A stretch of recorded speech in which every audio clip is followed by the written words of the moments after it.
Hey everybody, welcome to the JLash Show. My name is Jackson Lasher, and welcome back to Season 2, Episode 15 of the JLash Show.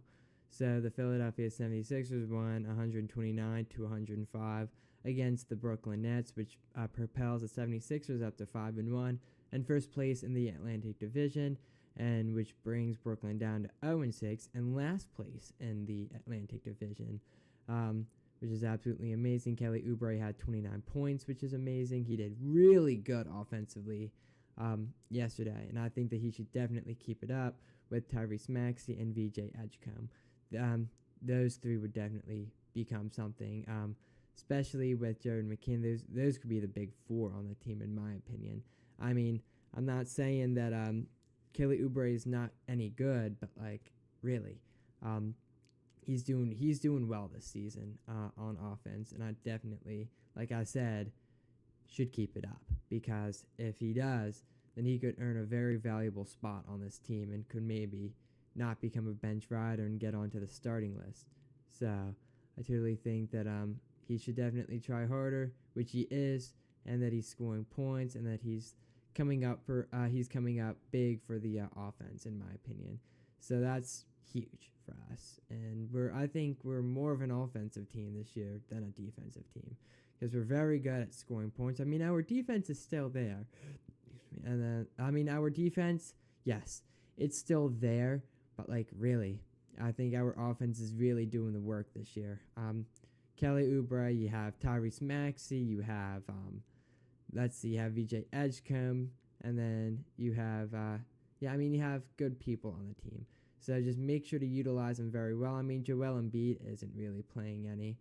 So Adam Bona has been subbing in for him, which is very unfortunate, because I think Joel Embiid would be a pretty good center, in my opinion, and I think that he would be really good in the paint if he would just not get injured. But this game against Boston, I have to talk about this with you guys.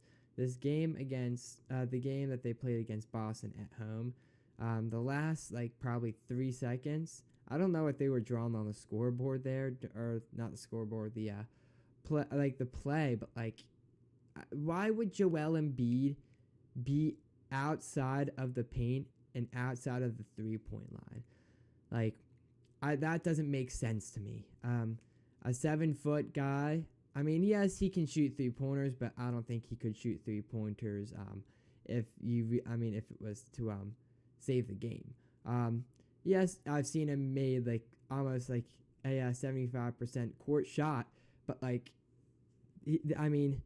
during a stressful time like that, I definitely knew he wasn't going to make that, and I totally think that he should have. I mean, not that he should have made it, but, like, he really should have been in the paint to absolutely hammer that down. That's really where he should have been. All right. But not outside the 3-point line. So, I mean, that's my only complaint to Nick Nurse, is you should make your center in the paint. You should put him in the paint, since he's over 7 feet. And, I mean, he can, like I said, he can shoot threes somewhat, and that's a good trait for a center to have. But, like, he should be in the paint to hammer it down. Like, come on. But it is whatever. So, I mean, we lost that. That's our only loss of the season. I mean, we lost by a point. So a 2-pointer would have done it. I don't know why they went for 3, but they shouldn't have went for 3. They should have went for 2. That would have just sealed the deal. And I mean, if it tied the game, you would have gone to overtime and just won it there. That's it. But, like, I don't know why you would take a 3-point shot after a guy on Boston missed 2 free throws that were crucial to the game, when you could have just easily just shot 2, and then and you could have just made it and won the game. I don't get why the 76ers did that, honestly. That's a head scratcher to me. And I'm sure you guys are like, why did Embiid do that as well? I mean, I wouldn't consider it his fault entirely. I kind of blame Nick Nurse, the head coach, for kind of drawing up the play like that. Maybe put Maxey outside, since he's a better 3-point shooter. If you're comparing as far as 3-point percentages go, I would think that Tyrese Maxey should have been outside of the 3-point line and Embiid be in the paint, and then maybe Oubre be like at the mid range. So I totally think that would have been more reasonable. But yeah, that was a little bit of a head scratcher to me, and that's something I really don't understand. But it is what it is. So I mean, we lost that game fair and square. We really should have won it, but the defense played really. I totally think that they played good that game. But now moving on against Brooklyn, Kelly Oubre had 29 points, which was really good for them. So he contributed to the team's success along with VJ Edgecombe and Tyrese Maxey. I'm glad that Brooklyn lost because they are a bunch of you-know-whats. But, I mean, the defense on Brooklyn was actually pretty good. As you could see in the paint, I mean, they were able to get stops there and blocks. Brooklyn, I mean, they're okay on defense, but Nick Claxton was able to get a block. He was able to get the block for Philly, against Philly, and then slammed it down against Philly. So he's kind of a beast in the paint, in my opinion. So that's something we would have to watch out against. As bad as we were last season, we have good potential. We have good potential this year. So yeah, as far as I'm concerned, this team's doing well. So now moving on to the JLash Weather Report with Maddie Couchner. Coming up.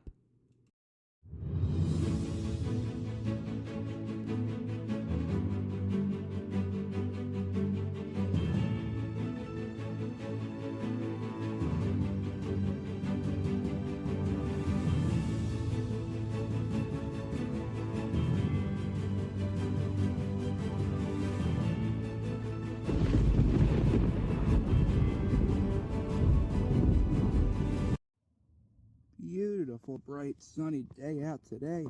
We have the rest of the week supposed to be more of the same. Tomorrow's supposed to be 63 degrees and sunny next Tuesday. Happy election day to all those who celebrate. Wednesday, clouds with some sun. Supposed to be high of 58. Thursday, much of the same. High temperature, high 50s with the sun poking out. Friday we get into a 45% chance of rain, and then closing out the work week, Saturday and Sunday we got cloudy skies and hopeful developments. Thank you, Maddie, for this weather report. So now moving on to the JLash Show Hurricane HQ. The tropics are quiet.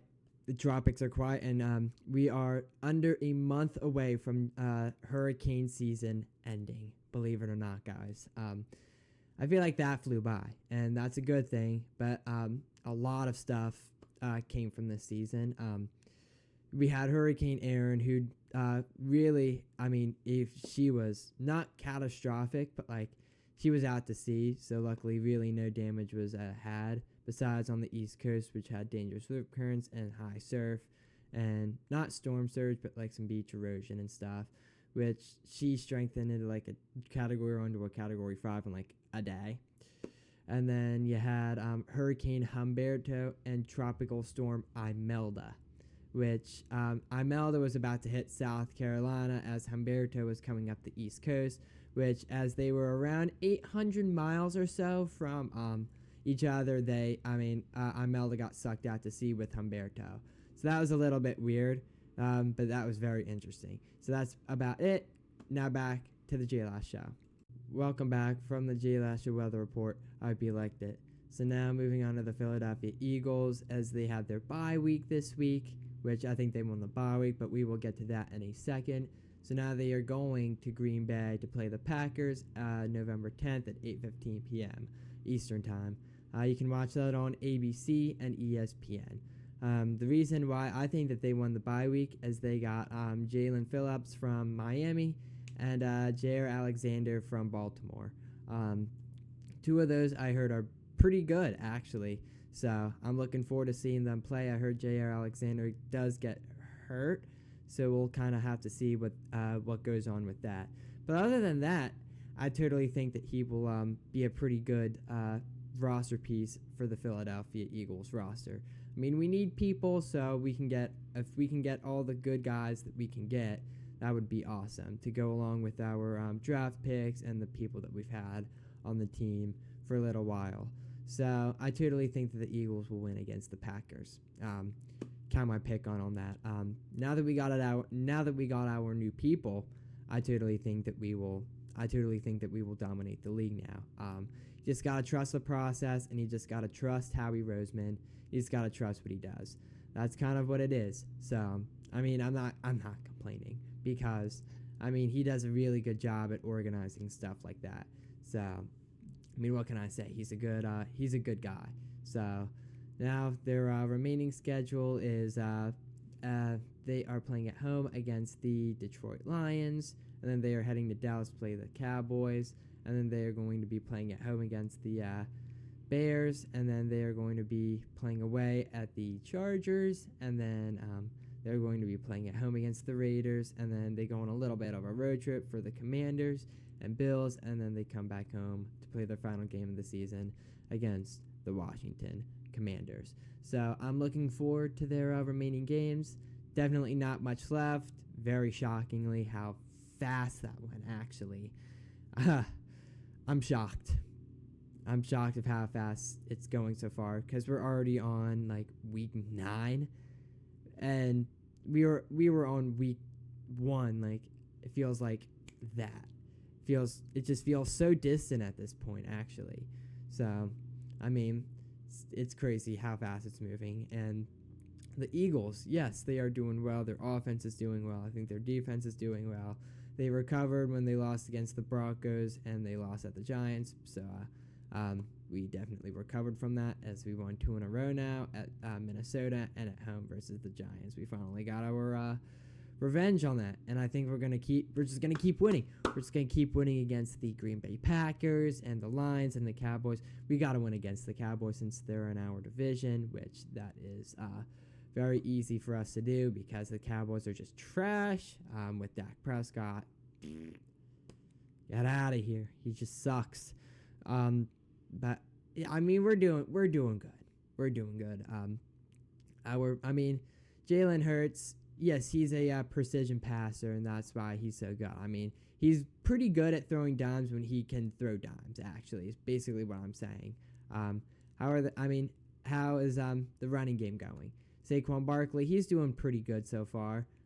His running is good. I mean, when they have to run plays that involve him, I think he does very good. And he can, like, run. I mean, he can't run through a group of guys, but if he can run, like, around the group of guys, or if he can, I mean, I'm not saying this for sure, but if he can run through a group of guys, through, like, a slant or something, I totally think that he would do really well, actually.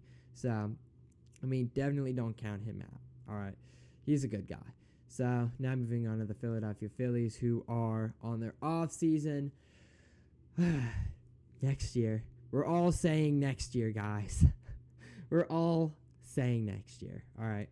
It sucks, but I mean, we just got to recover, and you just got to take off seasons and just see what's happening. Who's on free agency on the Phillies? I think Harrison Bader is, Kyle Schwarber is, and a lot more people. So we could lose a lot of people, including Kyle Schwarber, which would be, oh my God, that would suck if we lose Kyle Schwarber. I mean, yes, he didn't come up in the postseason, but in the regular season, he was just hitting blast after blast after blast, which was amazing. But he just couldn't come up in the off season, which is in the postseason, which is very unfortunate, actually. But I mean, we'll see what happens. Hopefully, Bryce gets a little bit better next year, which he kind of sucked in the postseason. So we'll kind of see what happens. So that's pretty much about it. Now on to your JLash Show Hatter Sports Report.